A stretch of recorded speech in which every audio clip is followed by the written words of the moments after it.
ఉదయకాల ప్రార్థన. సర్వోన్నతుడా, సర్వ సృష్టికి కారణభూతుడా, సర్వాధికారివై ఉన్న దేవా, మీకే స్తోత్రాలు, మీకే స్తుతులు, వందనాలు చెల్లిస్తున్నాం ప్రభువా. ఎస్ లార్డ్, గతించిపోయినటువంటి రాత్రి అంతను కూడా మీ సహాయము, మీ కృప, మీ కరుణ మా ఎడల చూయించినందుకు స్తోత్రాలు. అవును ప్రభువా, ఈ ఉదయాన మరొక రోజులో మేము సజీవులుగా ఉన్నాము అంటే అయ్యా, అది మా దగ్గర ఉన్న ధనం వలనో, బలం వలనో, జ్ఞానము వలనో సాధ్యం కాలేదు నాయన. కేవలము మీరు మాకు తోడై ఉండి సజీవులుగా నిలవబెట్టారు. అందును బట్టి మీకు స్తోత్రాలు, స్తుతులు, వందనాలు చెల్లిస్తున్నాం ప్రభువా. ఎస్ లార్డ్, నీ సన్నిధిన సంపూర్ణ సంతోషము కలదు అని కీర్తనల గ్రంథము 16వ అధ్యాయము 11వ వచనం ద్వారా తండ్రి మీరు తెలియజేస్తున్నారు. అవునయ్యా, నీ సన్నిధిలోనే సంపూర్ణమైన సంతోషం ఉంది. ఈ రోజున ఈ ప్రార్థనలో ఏకీభవిస్తున్న ప్రతి ఒక్కరు కూడా మీ సన్నిధిని అనుభవించే కృప దయచేయండి. ఈ లోకంలో సంతోషము లేదు నాయన. ఈ లోకములోని దుర్వ్యాపారములలో సంతోషము లేదు ప్రభువా. ఈ లోకములోని వ్యక్తుల దగ్గర, గృహములలో సంతోషము లేదయ్యా. అది గ్రహించి మేమందరము కూడా మీ సన్నిధిని అనుభవించుటలోనే సంపూర్ణ సంతోషం ఉందని గ్రహించి వాక్యాలు చదువుతూ, ప్రార్థన చేస్తూ, ఆత్మీయంగా ఎదుగుతూ జీవించే కృప దయచేయమని అడుగుతున్నాం తండ్రి. ఈ ఉదయాన్నే లేవగానే నమ్మకము కలిగి ప్రార్థనలో ఏకీభవిస్తున్న ప్రతి ఒక్క బిడ్డను పేరు పేరున దీవించండి, ఆశీర్వదించండి నాయన. వారి యొక్క ప్రణాళికలను నెరవేర్చండి. వారి యొక్క ఆలోచనలలో తోడై ఉండండి. వారిని తండ్రి సరైన మార్గంలో నడిపించండి తండ్రి. అయా, చేస్తున్న పనులన్నిటినీ మీ పాద సన్నిధిన చేరుస్తున్నాము.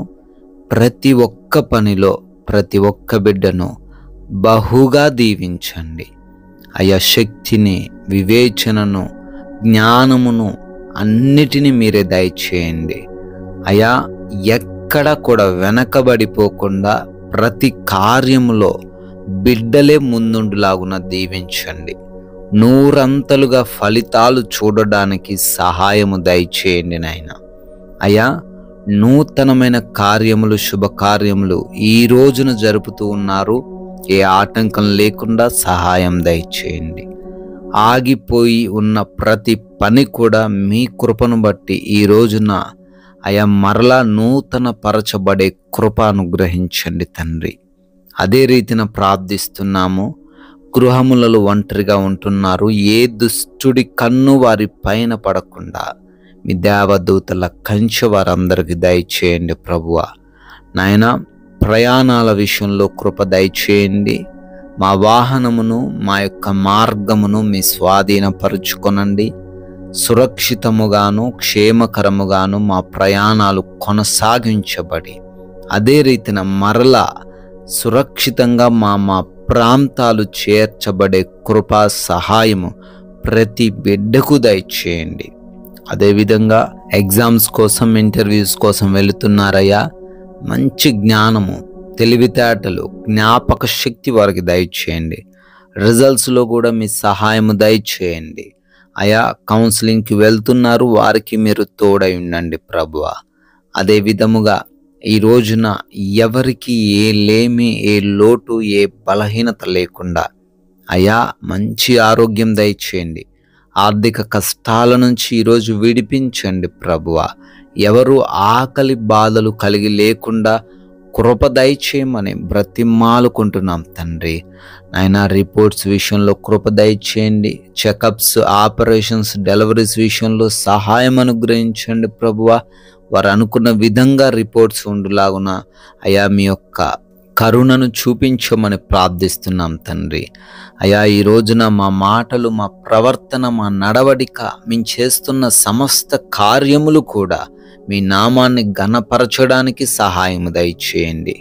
అయా ఈ రోజున సమాధానకరమైన, నెమ్మదికరమైన, ప్రశాంతమైన జీవితాలు ఈ ప్రార్థనలు ఏకీభవిస్తున్న ప్రతి బిడ్డకును మీరే అనుగ్రహించమని అడుగుతున్నాం తండ్రి. మీరు మాకు అనుగ్రహించిన ఈ విలువైన సమయాన్ని వ్యర్థమైన వాటికి మేము ఇవ్వకుండా జ్ఞానము దయచేయండి ప్రభువా. ఈ లోకమాయలు ఎవ్వరు పడిపోకుండా, ఈ లోక మలినములను ఎవరు కూడా అంటించుకొనకుండా సాక్ష్యముతో జీవించే కృప దయచేయమని, మీరు చూపించిన కృపా దయను బట్టి మరొక నూతన సంవత్సరంలోకి ప్రవేశించి బర్త్డేలు, యానివర్సరీలు సెలబ్రేట్ చేసుకుంటున్న ప్రతి బిడ్డను, కుటుంబమును ఆశీర్వదించమని, కొందరికైనా మీ యొక్క ఉన్నతమైన నామాన్ని ప్రకటించి రాజ్యవ్యాప్తిలో పాలిభాగస్తులయ్యే ధన్యత మా అందరికీ దయచేయమని యేసుక్రీస్తు వారి నమ్మకమైన నామంలో ఈ ప్రార్థన అడిగి వేడుకొని పొందుకొని ఉన్నాము తండ్రి. ఆమెన్.